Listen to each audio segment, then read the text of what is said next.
जितने भ्रष्ट लोग हैं वो एक गठबंधन बनाए। अब आप कहिएगा राहुल गांधी के परिवार पर जांच क्यों हुआ, तो ये सब भ्रष्टों का जमात है।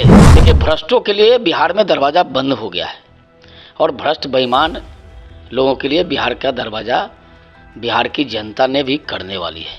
कुमार जी जब भी जिस पार्टी में जाते हैं दूसरे के लिए दरवाज़ा बंद ही कर देते हैं, लेकिन कुछ दिन नहीं ऐसा होता है फिर से उसी पार्टी में शामिल हो जाते हैं। तो क्या भरोसा है? सत्ता का दुरुपयोग कर रहे हैं आप लोग, ये आरजेडी कह रही है। उस सत्ता का सदुपयोग करने वाले तो वही हैं।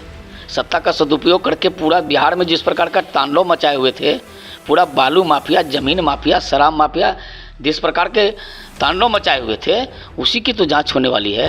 लालू जी की जो कल बयान आई वो छटपटाहट है, क्योंकि सत्ता में जब जाते हैं तो उनका शुरू हो जाता है कारोबार। अब सत्ता से बाहर हो गए हैं तो उनको बेचैनी है, फिर से कल बिहार में बयानबाजी करके बिहार के लोगों को भ्रम में डालने का प्रयास किया। लुटेरों के हाथ से जाने से बचा लिया है उन तीनों विधायकों ने। उनका स्वागत करना चाहिए, उनका अभिनंदन होना चाहिए। उन लोगों ने बिहार को जलने से बचाया, बिहार को लूटने से बचाया। किस प्रकार की स्थिति पैदा हो गई थी। कल से लालू प्रसाद यादव जी का एक बयान बहुत ही वायरल हो रहा है, जिसमें वो कह रहे हैं कि नीतीश कुमार के लिए उनका दरवाज़ा हमेशा खुला है। तेजस्वी यादव भी यही कहते नजर आ रहे हैं। एक महीने लगभग 1-1.5 महीना पहले अमित शाह का यही बयान जो है बहुत वायरल हुआ था, जिसमें उन्होंने कहा था कि दरवाज़ा जो है नीतीश कुमार के लिए खुला हुआ है। और वो दरवाज़ा की तरफ देखते हुए नीतीश कुमार बीजेपी में शामिल हो गए, बीजेपी का साथ पकड़ लिए थे। क्या फिर से यही होगा? अभी हम मौजूद हैं बीजेपी कार्यालय के साथ। हमारे साथ है राकेश सिंह जी, बीजेपी के प्रवक्ता है, उनसे पूछेंगे एकदम तैयार है कि नहीं। लालू प्रसाद जी कह रहे हैं कि दरवाज़ा खुला हुआ है नीतीश कुमार के लिए, कभी भी जा सकते हैं। नीतीश जी ने तो सदन में भी कह दिया था कि दरवाज़ा अब इन लोगों के लिए बंद हो गया, और आज फिर उन्होंने कहा है, मीडिया से बातचीत में कहा है कि अब इन लोगों के लिए दरवाजे बंद हो गए। देखिए, भ्रष्टों के लिए बिहार में दरवाज़ा बंद हो गया है और भ्रष्ट बेईमान लोगों के लिए बिहार का दरवाज़ा बिहार की जनता ने भी करने वाली है। अभी तुरंत होगा। नीतीश कुमार जी जब भी जिस पार्टी में जाते हैं दूसरे के लिए दरवाज़ा बंद ही कर देते हैं, लेकिन कुछ दिन नहीं ऐसा होता है फिर से उसी पार्टी में शामिल हो जाते हैं। तो क्या भरोसा है? नीतीश जी ने कहा कि हम 2 बार इधर से उधर गए, तीसरी बार भी लेकिन अब इन्हीं के साथ रहेंगे, अब इन्हीं के साथ रहने वाले हैं। और आज भी कहा कि छोड़िए कौन क्या बोल रहा है, हम लोग जब एनडीए में आ गए हैं तो अब एनडीए के साथ ही रहने वाले हैं और ये भ्रष्ट और परिवारवादियों के साथ अब नहीं जाना है, उन्होंने तय कर दिया है। अच्छा, एकदम भरोसा है आपको? भरोसा है, भरोसे पर ही सरकार बनी है। भरोसे पे सरकार बनती है, जुगाड़ पे सरकार बनी हुई है? भरोसे पर सरकार बनी है। हम वैसे लोग नहीं हैं लेन देन करने वाले, इसकी जांच होने वाली है। ये जो भ्रष्ट की बात कर रहे हैं, आरजेडी आरोप लगा रही है कि ईडी, सीबीआई, आईटी से संतोष नहीं हुआ तो आप लोग फिर से जो है सचिवालय से नोटिस भेज रहे हैं कि सबके खिलाफ कार्रवाई कीजिएगा। नीतीश कुमार पे भी कह रहे हैं कि जब हमारे साथ थे तो नहीं दिखाई दिया, बीजेपी के साथ गए हैं। बीजेपी वाले का तो काम ही यही है। तो जांच से डरते क्यों हैं और गलत करते क्यों हैं? गलत करते हैं इसलिए ना जांच होती है। हमको आपको कोई क्यों नहीं जांच कर रहा है और लोगों के क्यों जांच नहीं हो रही है? नीतीश कुमार जी पर कहाँ ईडी, आईटी आज तक किया जांच? ये तो हमारे खिलाफ नहीं, हमारे खिलाफ रहे हैं, हमारे खिलाफ रहे। 2-2 बार नाप लेते हैं कि कभी भी हमारी तरफ आ सकते। देखिए क्या है ना, जिन्होंने भ्रष्टाचार किया है उनको तो डर होगा ही। जो भ्रष्टाचार नहीं किया है वो क्यों डरेंगे? वो नहीं डरेंगे, उनको डरने की भी जरूरत नहीं है। गलत किया है तो जांच होगी, जांच में पकड़े जाएंगे तो उस पर कार्रवाई होगी। अगर गलत नहीं किया है तो जांच होने दीजिए। सत्ता का दुरुपयोग कर रहे हैं आप लोग, ये आरजेडी कह रही है। उस सत्ता का सदुपयोग करने वाले तो वही हैं। सत्ता का सदुपयोग करके पूरा बिहार में जिस प्रकार का तांडव मचाए हुए थे, पूरा बालू माफिया, ज़मीन माफिया, शराब माफिया, जिस प्रकार के तांडव मचाए हुए थे, उसी की तो जांच होने वाली है। ये लोग कौन लोग थे? हम लोग दुरुपयोग नहीं करते हैं। हमने सत्ता को सेवा का माध्यम बनाया, मेवा का माध्यम नहीं बनाया है। वो लोग सत्ता को मेवा का माध्यम बनाया। लालू जी की जो कल बयान आई वो छटपटाहट है, क्योंकि सत्ता में जब जाते हैं तो उनका शुरू हो जाता है कारोबार। अब सत्ता से बाहर हो गए हैं तो उनको बेचैनी है, फिर से कल बिहार में बयानबाजी करके बिहार के लोगों को भ्रम में डालने का प्रयास किया। नहीं, वो संदेश दे रहे हैं कि हमारा दिल बहुत बड़ा है, हमारे साथ धोखा करने के बाद भी हम रख सकते हैं। बिल्कुल, बिहार के देश के सबसे ईमानदार राजनेता तो लालू जी हैं ना, इसीलिए तो मानते हैं आप लोग, इसीलिए तो बरसों जेल में रह के आए। फंसाया गया उनको फंसाया गया, और किसी को क्यों नहीं फंसाया? घोटाला कौन नहीं करता है? पूरे परिवार चार्जशीट पर है। पूरा परिवार जिसका बेल पर हो, ऐसे ईमानदार की जरूरत नहीं है बिहार को। ऐसे ईमानदार लोगों की ज़रूरत बिहार को नहीं है, जो पूरा परिवार बेल पर हो। अपने से कहने से कोई ईमानदार नहीं हो जाएगा।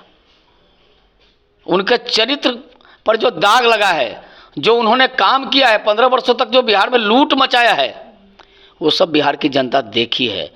अब सत्ता में आने वाले नहीं हैं, 25 में 25 सीट पर भी नहीं आएंगे। परेशान कर रहे हैं आप लोगों को। हम क्यों परेशान हम नहीं कर रहे हैं, वो अपनी करनी से परेशान हो रहे हैं। वो आदत छोड़ दें, लूट की जो मानसिकता रखते हैं वो आदत छोड़ दें। वो आदत छोड़ देंगे, कोई परेशानी नहीं होगी। हमको आपको क्यों नहीं कोई परेशान कर रहा है? क्योंकि सरकार में या और राष्ट्रीय जनता दल में भी बहुत सारे नेता लोग हैं, उनको क्यों नहीं कोई परेशान कर रहा है? जगतानंद सिंह पर क्यों नहीं ITED की जांच होती है? शिवानंद तिवारी पर क्यों नहीं होता है? उनके पार्टी में भी कई ऐसे लोग हैं, काहे नहीं जांच होता है? उन्हीं के परिवार पर क्यों जांच होती है? ये तो पता करनी चाहिए। कह रहे हैं कि टारगेट कर करके तानाशाही चला रहे हैं। इस सबको टारगेट ही किया गया है। जितने भ्रष्ट लोग हैं वो एक गठबंधन बनाए। अब आप कहिएगा राहुल गांधी के परिवार पर जांच क्यों हुआ? तो ये सब भ्रष्टों का जमात है। ये सब भ्रष्ट लोग हैं, तो जांच होगी तो कहिए कि हम ही को क्यों जांच हुआ, उन्हीं को क्यों जांच हुआ? तो गलत करिएगा तो जांच होगी। जो ईमानदार है उस पर कोई जांच नहीं होने वाली है, उसको जांच की आंच कुछ नहीं करने वाली है। अभी आप लोग कह रहे हैं कि नीतीश कुमार जो हैं अच्छे विकास करना चाहते थे, इसलिए बिहार में आ रहे हैं, हम लोग के साथ आ रहे हैं। चलिए, तालमेल अगर नहीं बैठता है तब भी क्या यही कहिएगा? नहीं बैठता ही अगर उनके साथ तालमेल कब बिगड़ जाए कोई नहीं मान सकता। मगर की बात कहाँ है? नीतीश जी ने कहा है कि हम 2 बार गए, इधर से उधर गए, अब इन्हीं लोगों के साथ रहेंगे। चूँकि इंडिया में जब हम रहते हैं, एनडीए का जो कार्यकाल होता है वो विकास करने का होता है, वो विनाश के रास्ते पर नहीं ले जाता है। उन्होंने क्या कहा कि इन्होंने गड़बड़ किया, इसलिए हम अलग हो गए। हम विकास करना चाहते हैं, हम विकास करने वाले लोगों के साथ रहना चाहते हैं।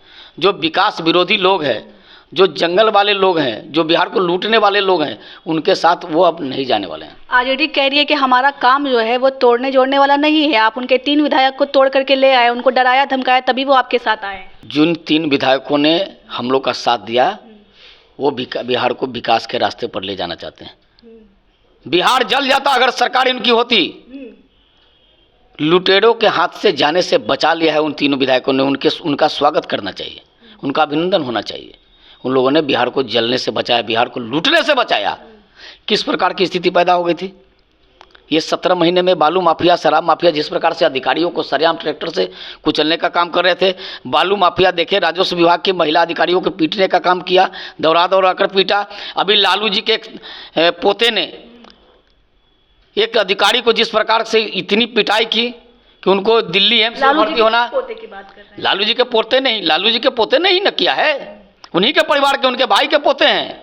वो कौन है जिस प्रकार से उस अधिकारी को मारने का काम किया? ये जंगल राज नहीं था तो क्या? इसी के कारण तो नीतीश जी भागे वहां से। अच्छा, क्योंकि वो तो कह रहे हैं कि हमारे साथ हम काम कर रहे थे, ये सहन नहीं कर पा रहे थे नीतीश कुमार, इसलिए चले गए। यही सब तो कर रहे थे। रोजगार ला रहे थे। कौन सा रोजगार दे रहे थे? 1,75,000 नौकरी हम लोगों ने सैंक्शन किया था। कौन सा रोजगार दिए? रोजगार पड़ गया उनका 17 महीना। उन्होंने बालू माफिया को, शराब माफिया को, जमीन माफिया को, इन्हीं लोग को तो रोजगार दिया था। इन्हीं को तो वो लोग क्या कह रहे हैं? बिहार की जनता उनसे खुश है? बाहरी राज्य के लोग यहाँ आ रहे हैं, कह रहे हैं क्या कि अच्छा काम कर रही थी। ये कहाँ से पता चल गया? बिहार की जनता, गुजरात के लोग आ रहे हैं, यूपी के लोग। बिहार की जनता अगर इनसे खुश होती तो इनको 15 साल इनके पिताजी या माताजी का शासन था तो क्यों उखाड़ के फेंकने का काम किया? बिहार की जनता अगर खुश होती तो इनको सत्ता से बेदखल करने का काम क्यों किया? बिहार की जनता ऐसे लोगों से खुश नहीं होती है। बिहार की जनता चाहती है बिहार में उद्योग लगाने वाले, विकास करने वाले, कानून का राज करने वाले, वैसे लोग का शासन हो, ऐसे लोगों का नहीं हो जो दारू माफिया, बालू माफिया और जमीन माफिया को प्रश्रय देने वाले की शासन नहीं चाहती है बिहार की। कहीं ना कहीं ये जो आरोप लगाया जा रहा है आप लोग पे कि तोड़ने का काम करते हैं, अभी सूत्रों के हवाले से खबर आ रही है कि कमलनाथ भी बीजेपी में शामिल होने वाले हैं, तो कहीं ये सही तो नहीं है? किसी को तोड़ने का काम नहीं करते हैं, सब लोग स्वेच्छा से भारतीय जनता पार्टी में आते हैं। किसी को एक ही होने नहीं दे रहे हैं आप लोग। नरेंद्र मोदी के विचारों से, नरेंद्र मोदी के जो विकास का काम किया है उससे प्रभावित होकर वो लोग हम लोग के साथ आ रहे हैं। किसी को दबाव में हम लोग नहीं लाते हैं। हमारी पार्टी अपने में ही बहुत बड़ी पार्टी हो गई है। हम किसी को लाते नहीं हैं, स्वयं लोग आते हैं हमारे यहाँ। जो आएंगे उसका स्वागत करेंगे, जो अच्छे लोग आएंगे उसका स्वागत करेंगे। ये तो होते रहता है। धन्यवाद। तो हमारे साथ थे राकेश सिंह जी, इन्होंने क्या कुछ कहा आपने सुना, बाकी आपकी क्या राय आप हमें ज़रूर बताइएगा। तब तक के लिए धन्यवाद।